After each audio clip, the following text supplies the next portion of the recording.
அகில், அப்படிதான் அவளை ஆசையுடன் அழைப்பேன். அகிலாண்டம், அப்படிதான் அவளை அதிகாரத்துடன் அழைப்பேன்.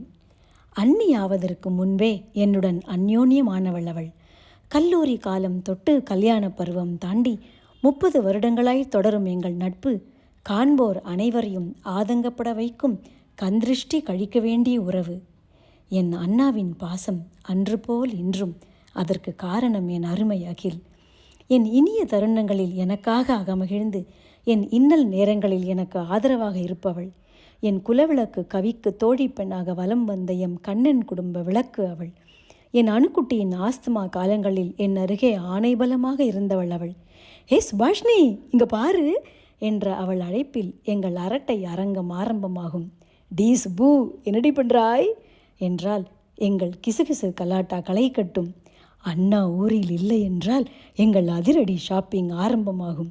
பரத வகுப்பா, வாடி ஒரு கை பார்ப்போம். திருப்பதி நடையா, துள்ளி குதித்து கிளம்புவோம். மாங்காடு வேண்டுதலா, 4 மணி அலாரம் அடிக்கும். சாவகாச சந்திப்பா, சத்தம் போட்டு சிரிப்போம்.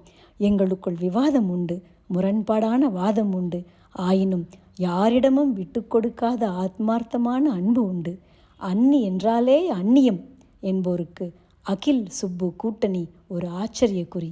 இன்று போல் என்றும் குன்றா இளமையுடன், குறைவில்லா மகிழ்வுடன், ஆரோக்கியமான வாழ்வுடன், பல்லாண்டு பல்லாண்டு வாழ்க வளமுடன், வாழ்க மகிழ்வுடன், வாழ்க நலமுடன்.